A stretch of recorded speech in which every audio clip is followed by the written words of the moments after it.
What's up, guys? Well, we just got episode 6 of Chucky, and this might be my favorite episode of the season. It's certainly in competition with the second episode.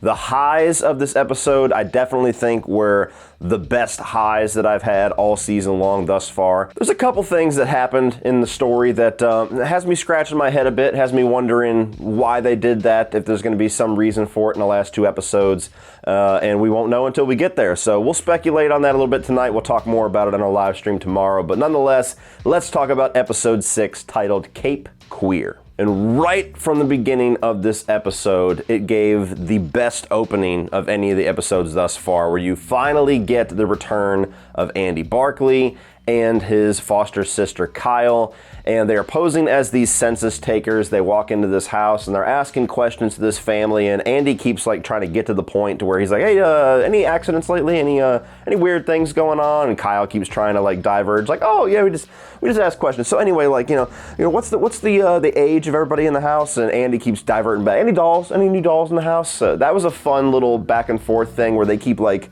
shooting daggers at each other, like, dude, chill, fuck, we'll get to it.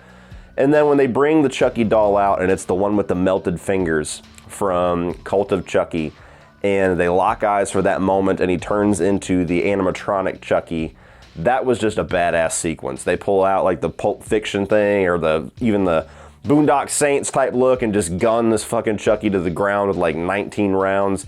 That was awesome. That was the most badass thing that I've seen all season long. I've really been looking forward to seeing how they were going to bring Alex Vincent, how they're going to bring Christine Elise McCarthy back into the show, like how long they were going to wait, what device they were going to be within the plot of what's going on. All we got so far up to this point was just that one phone call in episode 1, and they delivered. They did not disappoint. That opening 5-7 minutes or whatever, best thing that I've seen in the show thus far. I was on cloud 9. It was fucking awesome. And then we cut over to Jennifer Tilly and Fiona Dourif and see what's been going on with the adventures of Chucky and Tiffany. And that was another really fun sequence for a number of reasons. I mean, once again, we get to see Fiona Dourif doing her thing, which on the episode that she premiered on, that was the coolest part of that entire episode, was seeing her kind of do multiple layers to her performance, to where she's playing Chucky, and then she's playing Fiona Dourif, she's playing Nica, excuse me, and then there's the actual flashbacks where she's quite literally playing Chucky, and it was just impressive to see what she could do, and they doubled down on all of that in this episode. We yet again get a flashback with Charles Lee Ray, Nica, Fiona Dourif in makeup, and the young Jennifer Tilly, the young Tiffany, and where they get this classic car, and I almost felt like it was going to be a reference to Christine at some point, but it's not the same car. But it was a cool little flashback sequence just to let those two actors kind of do their thing again. It's still a little bit distracting with the voiceovers, I gotta admit. I wish they would have done a different thing with that, but nonetheless, for the purpose that that flashback sequence was supposed to serve, it served it okay. But then you get back into the sequence with Tiffany and Nica, and once again, Chucky sees a little bit of blood, passes out, wakes up as Nica. And I hope they explain what's going on with this blood and why it triggers that soul change, if you want to call it that.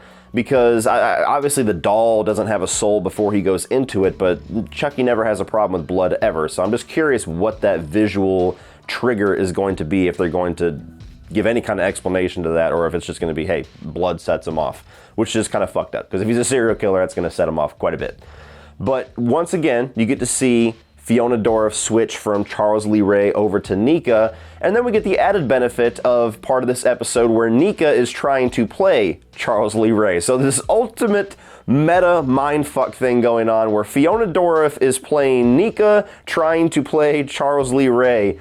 And she's trying to make Tiffany feel like everything is cool, and Tiffany kind of picks up on it a little bit here and there. And that whole sequence where they're playing poker, which is a reference to Jennifer Tilly, because she is like a world-class poker player, could probably make millions just doing that and never act again and be perfectly comfortable financially. That was a cool little thing. But their whole interaction where Jennifer Tilly or Tiffany, they're both the same person, aren't they?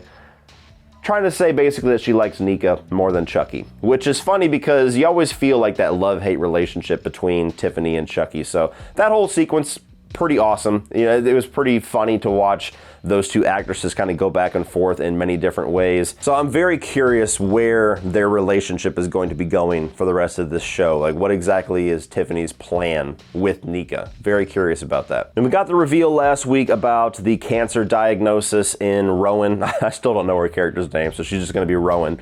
And she tells her whole family, goes to the doctor and decides not to do treatment and everything, and then just gets pushed the fuck out the window. And it's supposed to be tragic, but I was laughing because it just felt like it was kind of the 1-2 punch. Because if you've been watching us on our live streams where we talk about these spoiler discussions and episodes and speculating on the future and kind of deep diving in, one of the theories that CP had was that this woman, her secret was going to be that she was having a affair with either Chucky, Nica, or Tiffany, and that's how they were going to be brought into the show. And I really liked and subscribed to that idea. And then we just got the bomb dropped on us last week. Like, nope, nothing like that. She just got cancer. And we kind of made a big joke out of it. Like, oh, you had this cool, grand idea, and it wasn't shit. It was just cancer. Sit down, CP.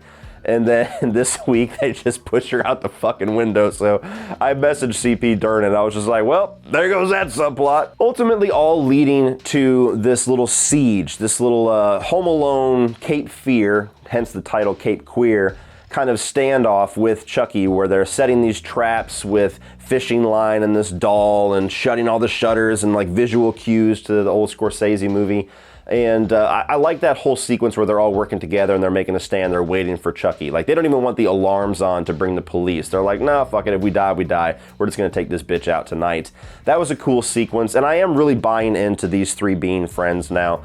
I still wish they would have tapered back how insufferable Lexi was the first couple of episodes to make that a smoother transition. But nonetheless, 2-3 episodes into them working together, I'm on board now. They seem friendly. They seem like they would get along once they shut the fuck up and realize they have more in common than they initially thought.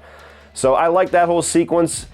Now moving on to some of the things that I am confused about and I'm a little bit mixed on with this episode. Like, first of all, it was a big joke, but pushing Rowan out the window and just having 6 episodes of intrigue and build up on what her secret is just to find out that it's cancer and then just to kill her immediately.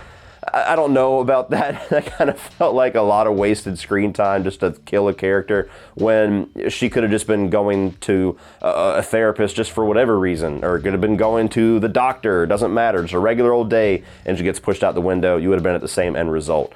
So I don't know exactly how that's going to play into if there was a reason why Chucky wanted to kill her beyond just because, and we'll find out if that's the truth in the next couple of episodes. Also killing Devin's mom at the very end of this, where he pushes her down the stairs. Now, I like the whole thing where he's like, hey, Devin, watch this, and then just kills her.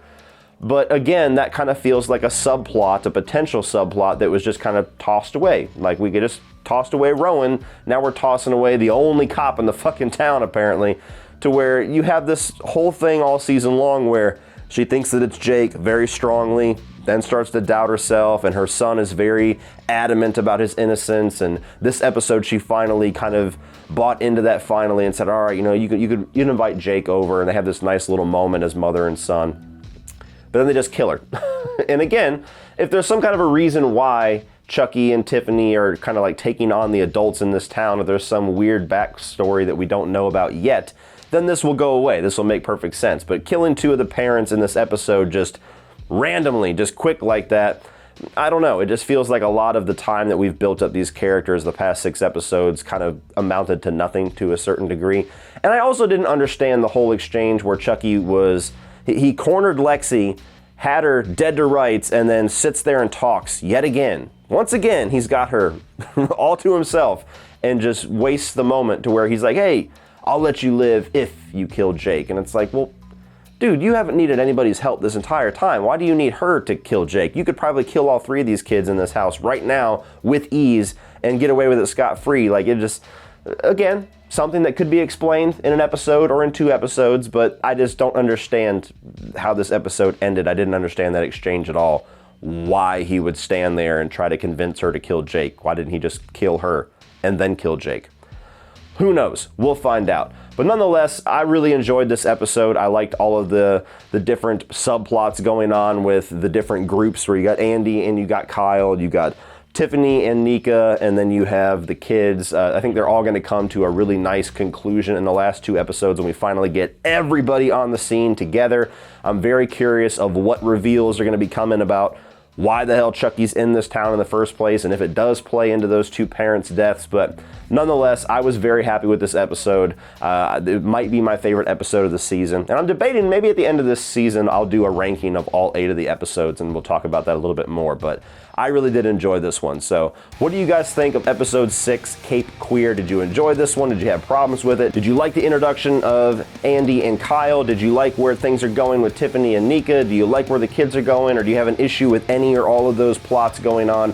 Let me know down below, and be sure to stay tuned for tomorrow. Should be about the regular time, 6 p.m. Eastern. We'll do another spoiler chat and talk in depth about episode 6.